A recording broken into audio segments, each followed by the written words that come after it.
As Bihar gear up for assembly elections this November, a significant democratic exercise is underway. The Election Commission of India has rolled up its sleeves to conduct a special intensive revision of the voter list. The poll body has taken up the mantle of weeding out foreign illegal immigrants from the voting list of 6 states, starting from Bihar. But let's be clear that this is not something sudden, sweeping experiment. It is a time-tested, constitutionally mandated process under Article 324 of the Indian Constitution. For decades, the Election Commission of India has been entrusted with sacred responsibility of ensuring free and fair elections through regular voter list updates, a duty it has faithfully performed since the 1950s. Article 324(1) of the Indian Constitution gives Election Commission the authority to supervise, revise and protect electoral rolls. Under this, the Election Commission periodically revises the voter list. There are several types of revisions. First is temporary summary revision. The Election Commission can conduct a revision at any time for any constituency. Then comes summary revision. It is done before every Lok Sabha and state election, during which the name of deceased voters or those who have moved or removed and new eligible voters are added. And third is revision of electoral rolls. This is more detailed review that essentially creates a completely new voter list. All this is not something new. The first intensive revision of electoral rolls happened in 1952, followed by the ones in 1956, 57, 61, 65, 66, 83, 84, 87, 89, 92 and 93 and 95, and finally in 2002 and 2003. The last one was in 22 years ago in 2003. The Election Commission has released a statement saying that a lot has changed in these 22 years. Rapid urbanization and mass migration of peoples across states. Hence, there is now a pressing need for a fresh electoral roll and intensive revision. This process already began on June 25 and will continue until June 26. Now, what will be done in this process? Earlier, BLO, block level officers, would visit homes and head of the house would fill out forms listing all the members of the voting age. This time, there is a change. The BLO will have each individual in the household fill out a separate form. So, if there are 7 members in a home, all 7 must fill out individual forms. Additionally, BLOs will visit homes up to 3 times. If you are not available on all 3 visits, you will not be added to the voter list and you will be responsible for that. The Election Commission has also provided an online facility you can download, fill out and submit the form online. If the form filled is not submitted by July 25, your name will be removed from the voter list on July 26. However, this is not the final verdict. If you believe your name was wrongly removed, you can challenge it. A 30-day window has been provided to contest the removal and re-register through the process. So far, all this sounds procedural. So where is the transformation? There is a new provision, or rather a new step, taken by the Election Commission of India. The Commission acknowledged that a lot has changed in the last 22 years since 2003, the last time an intensive revision was done. 2003 is now being treated as the cutoff date. If you become a voter after 2003, you will now have to provide full proof of Indian citizenship. What documents will be accepted? Birth certificate and passport. If you cannot provide either, there is still one more provision. If your father's name was in the voter list before January 1, 2003, it will be presumed that you are an Indian citizen. You will not need to submit any birth certificate or any citizenship certificate. In the name of appeasement and electoral politics, people who were not Indians were included as voters in the past 2 decades. This process will now impact them.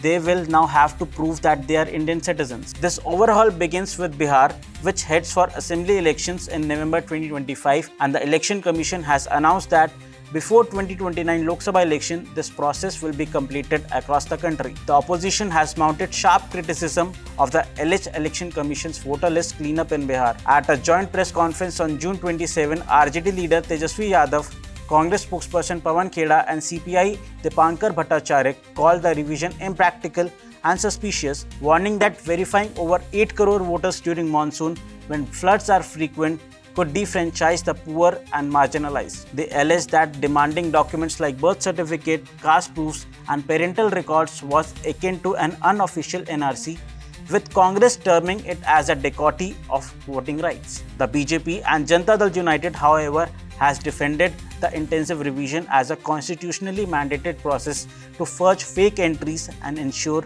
free and fair elections. They also point out that the opposition parties have deployed over 56,000 booth-level agents to supervise the revision proof. They say that of their active involvement in the process. On June 24, 2025, when the Election Commission of India sent a 19-page letter to the Chief Electoral Officer of Bihar, one line in it drew everyone's attention. It read, "Special Intensive Revision of Electoral Rolls." So what is this? In simple terms, the Election Commission wants to update the voter list before the Bihar elections. The special intensive revision will ensure that no eligible electoral is left out of the electoral rolls and no ineligible one is part of it. So where is the fuss? This time, Bihar has approximately 7.9 crore voters. Following the new order, 2.93 crore of them will now have to verify their details. How? Through certain documents such as those related to date of birth, place of birth. In many cases, even documents related to parents' birth date or place may be required. This means that nearly 37% of the Bihar's voter, roughly every third voter, will now not be able to vote unless they complete the necessary paperwork. To implement this, officials are already distributing forms from June 28. The Election Commission claims that by September 30, 2025, a new revised and foolproof voter list will be prepared. However, this process is also under scrutiny. Why demand documents from so many people? One answer being given is that it's a step towards making voting more transparent, but opposition parties are alleging that there is something more behind it. Let's first understand the process in detail. Back in 2003, Bihar saw its first major voter list revision, which included 4.96 crore voters. Now, those voters only need to fill out a nomination form and refer to their name in the 2003 list. This list is available in hard copy with booth-level officers or can be downloaded from the Election Commission website. But for the remaining 3 crore voters whose names were not in the 2003 list, some additional steps have been introduced. Those not listed in the 2003 electoral rolls have now been categorized into 3 groups based on the date of birth. First groups, those born before July 1, 1987. They must provide documentary proof of their birth date and place. The second group is of those born between July 1, 1987 and December 2, 2004. They must provide proof of their birth date, place as well as of their parents. The third one is those born after December 2004. They must submit documents related to both their own and their parents' birth date and place. This means 65 to 67% will have to fill out only one form and only 30 to 35% will be scrutinized. Now the question arises, what documents can voters use for verification? Several documents are accepted such as birth certificate, passport, educational certificate issued by recognized boards or universities, residence certificate, caste certificate. Voters have to submit these documents including those of their parents alongside with the form. To make this process easier, around 78,000 BLOs are already working on it and additional 20,000 are being deployed for this intensive scrutiny. Moreover, 1 lakh volunteers are being appointed to assist the elderly, sick and disabled. Speaking to media, Chief Election Commissioner Gyanesh Kumar said that this process is a matter of pride for every Indian as it will make the voter list more transparent. The opposition is confusing the process with the NRC, the National Register of Citizens. But it's completely different thing. The NRC aims to list 100% of all citizens in the country. This process, however, is for the voter list preparation, which includes only who are above 18 years of age and citizens of India. So naturally, there is no question of NRC, because to be a voter, one must be citizen and above 18 years of age.